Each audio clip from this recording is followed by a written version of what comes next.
bright moon, which seems so big and magical in the night sky, can affect our thoughts and emotions. The moon can also affect the behavior of animals. Many of them, such as certain fish and deer, often become more active when the moon is full. But perhaps the strongest effect of the moon is on the Earth itself. The moon and Earth have been dancing together for billions of years.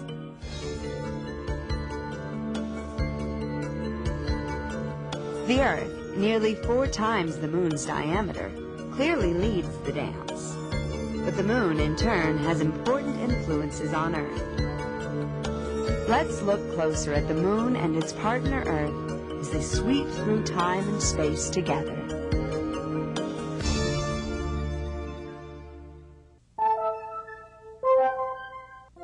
There is no other place in space we know as well as the moon. It's close enough we can study a number of features with unaided eyes, and lots of details with a modest telescope.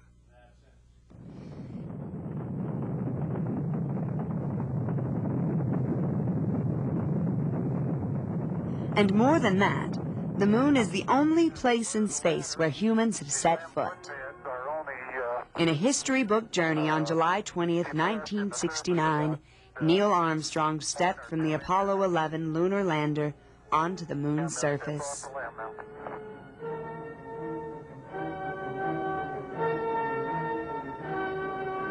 It's one small step for man, one giant leap for mankind.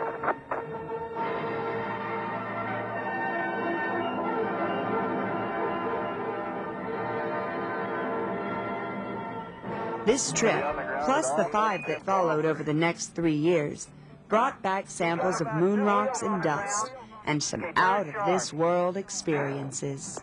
He's a big rooster tail out of all 4 wheels, and as he turns, he skids, the back end breaks loose just like on snow.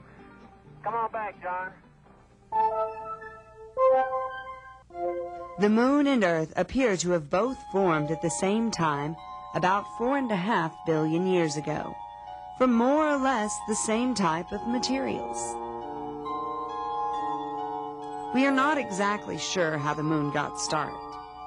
Some astronomers believe the moon was created when a big glob pulled away from Earth. Other scientists think the moon developed separately from the same cluster of space particles that formed Earth. Still others suggest that the moon was created when Earth was struck by an object the size of a small planet.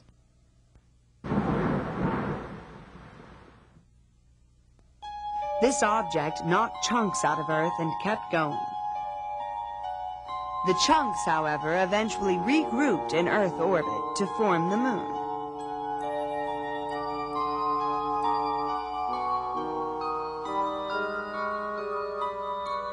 At first, the moon and Earth were so hot they were molten, or melted. Gradually, their surfaces cooled to make crust. While the crusts formed, meteorites bombarded the moon and probably the Earth as well. Billions of years ago, space was much more cluttered with chunks of rocks and metal that collided with things in their path. The hardened crust of the moon preserves some of those countless early impact craters.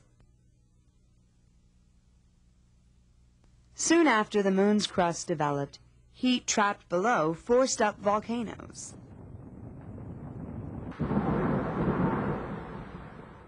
These volcanoes spread lava across large areas of the moon, covering up some of the impact craters and forming the smooth, dark areas we today call maria. Maria is plural for mare, which means sea. People once thought these might be oceans. Today, we know they are lava fields. Since the volcanoes ended their activity 3 billion years ago, the moon's surface has hardly changed. Earth's surface, on the other hand, has never stopped changing. The Earth has not cooled as much because it's bigger, and the crust remains thin and weak. In fact, the crust is cracked into about 20 pieces called plates. These plates creep over the molten rock below. By creating mountains, volcanoes, and other surface features, plate movements slowly but constantly change the look of our planet. Erosion also changes the Earth's surface. The moon lacks erosion-causing surface water and wind. Although the moon and Earth had a similar start, they have taken quite different paths, mainly because of their difference in size.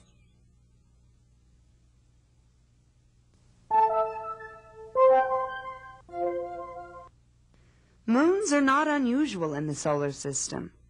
In fact, over 60 moons orbit other planets. Many of the moons around the solar system are only a few hundred miles or kilometers across, but a couple are larger than Mercury. Earth's moon is mid-sized among those of the solar system. However, in proportion to Earth, our moon is quite big. Only Pluto's moon is proportionally larger.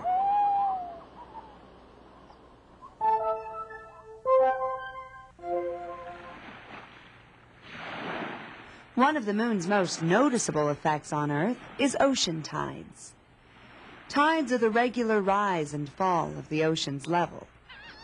In the open ocean, the high tide raises the water level about 3 feet, or 1 meter over the low tide.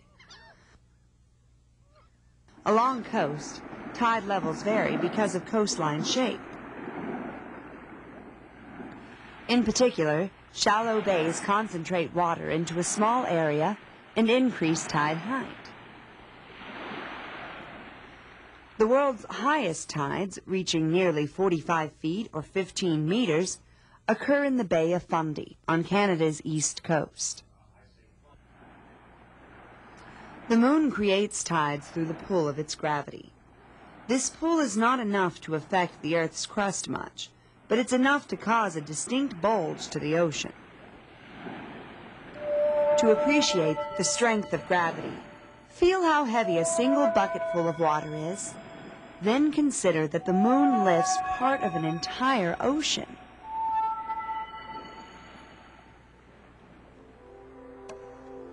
The high-tide ocean bulge always stays with the moon as the moon travels around the Earth about once a month. Meanwhile, Earth rapidly rotates once a day below. From high above the North Pole, we can compare the progress of the high tide to the rotating Earth. As we'll learn later, this difference in speed has important consequences. We also can see a second ocean bulge on the backside of the Earth. This is water less affected by the moon's gravity, because it is farther away from the moon. When this backside bulge passes by, it creates a second high tide for the day. So every day, ocean coasts have 2 high tides and 2 low tides. The time at which high tides occur change slightly every day. Remember, as the Earth spins, the moon moves in its orbit around Earth. So by the time this point on Earth circles around again 24 hours later, the moon has moved ahead 2 over here. High tide at this point will have to wait until the Earth catches up with the moon, roughly 50 minutes later.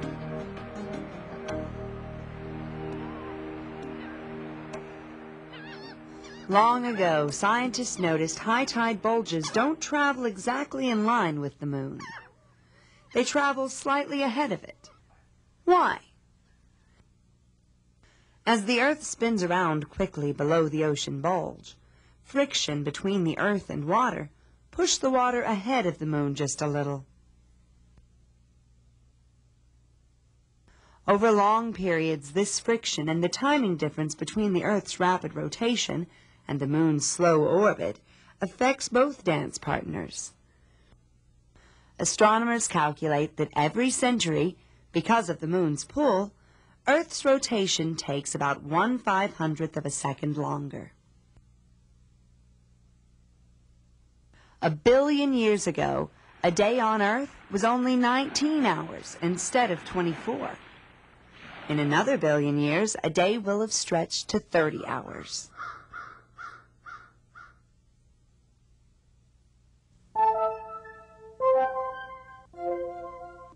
Earth's gravity has affected the Moon even more strongly and pulled the Moon into a synchronized orbit.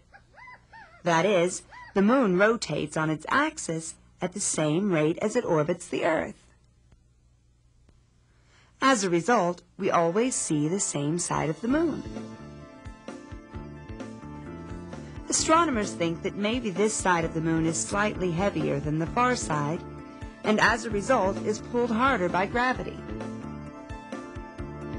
Though we always see the same side of the Moon doesn't always look the same. Over a period of about 29 days, the Moon goes through a series of phases. As shown here, the Moon is lit by the Sun and we see the reflected light. As the Moon circles the Earth, we see that lighted Moon face from a different angle. When the Moon is here, we see a big, bright, full Moon. As the Moon moves over here, the fullness gradually decreases. The line separating the light from dark sections is called the terminator. After about 14 days of travel, the Moon has circled halfway around its orbit path, so it now lies between the Earth and Sun. We no longer see the Moon at night. We call this moon phase the new moon. After the new moon, the Moon swings past the Sun and its face gradually waxes or increases in size until it's big, bright, and full about 2 weeks later.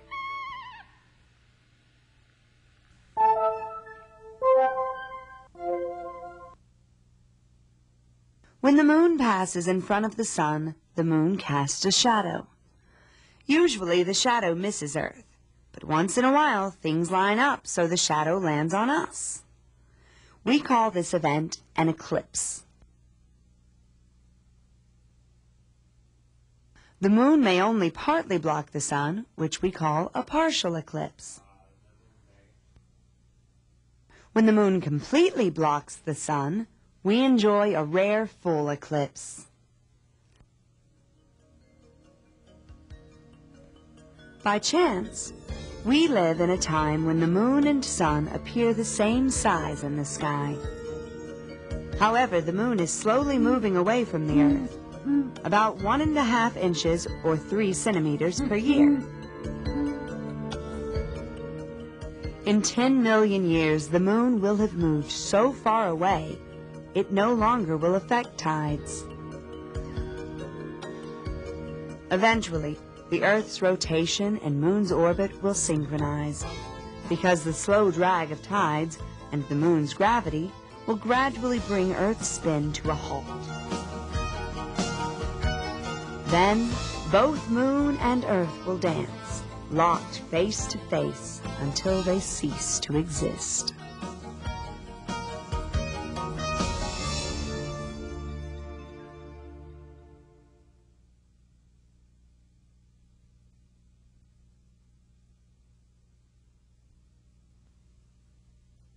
Let's take a few minutes to review some of the things you learned in this video. In the following quiz, fill in the blanks with the correct words when you hear this tone. Good luck, and let's begin. 1. The Moon orbits the Earth once every 29, while the Earth rotates on its axis once every 24.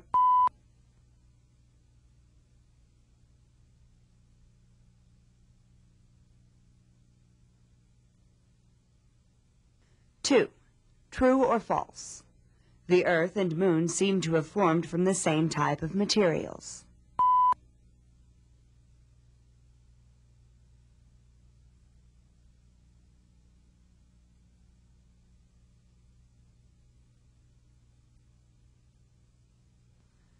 Three. Is the Moon's crust thicker or thinner than Earth's?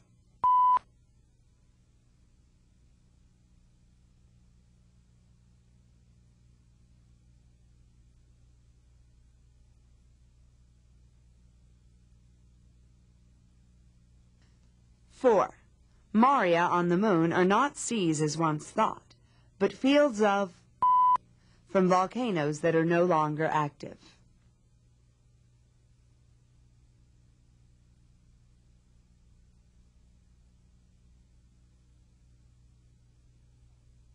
Five. True or false? Our solar system has over 60 moons.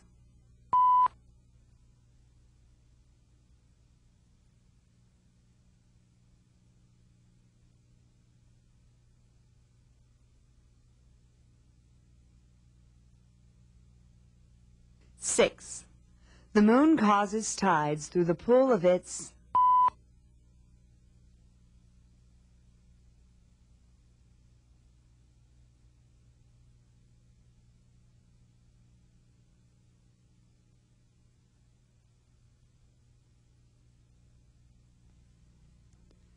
Seven.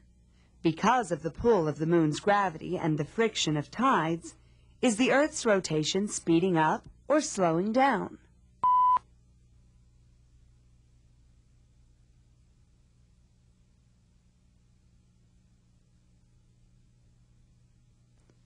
Eight. We can't see the Moon at night when it is between the Sun and Earth. We call this phase the Moon.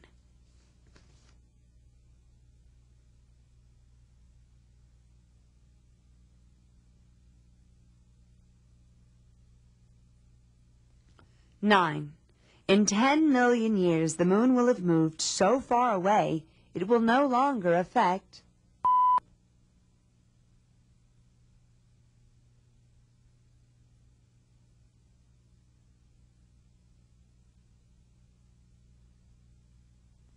Ten.